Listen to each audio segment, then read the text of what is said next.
डोंबिवलीकरांना दिलासा देणारा माणकोली पुलावरून वाहतूक सुरू झाली असली तरी डोंबिवलीतील वाहतुकीवर परिणाम होतोय। शहरातील वाहतूक कोंडी वाढत असल्यानं कल्याण डोंबिवली महानगरपालिकेनं तयार केलेल्या वाहतूक आराखड्याप्रमाणे दिवा वसई रेल्वे लाईनच्या खालून 2 बोगदे तयार केले जाणार आहेत। रिंग रूट पर्यंत जाण्यासाठी रस्ता तयार झाला नाही। या रस्त्याची युवा सेना नेते दीपेश म्हात्रे यांनी महारेलचे अतिरिक्त महाव्यवस्थापक कुमार अनुराग, संबंधित ठेकेदार व ग्रामस्थ यांच्यासह पाहणी केली।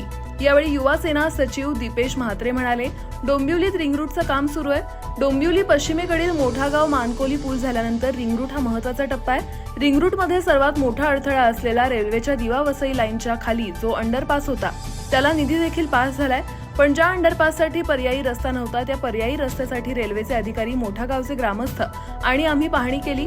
रेल्वेच्या अधिकाऱ्यांना पर्यायी रस्ता उपलब्ध करून दिला जाणार आहे।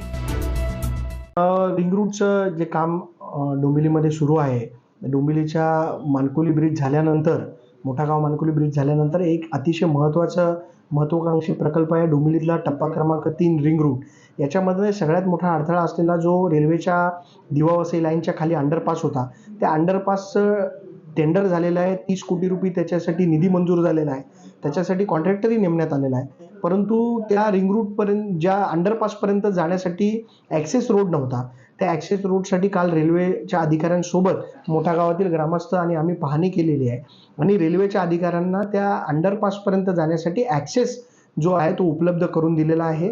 मोठा गाव ते दुर्गाडीपर्यंत जाणाऱ्या रिंग रूटमधला सगळ्यात मोठा अडथळा जो होता तो आता दूर झालेला आहे आणि लवकरच अंडरपासचं काम येत्या 2 ते 3 दिवसामध्ये सुरू होईल अशी अपेक्षा मला आहे। किती कालावधी साधारण जाऊ शकतो? या 15 महिन्यामध्ये अंडरपास रेल्वेचे अधिकारी पूर्ण करणाऱ्या, तसं रेल्वेकडनं आश्वासन मला मिळालेलं आहे आणि रेल्वेने तातडीने कामाला देखील सुरुवात केलेली आहे।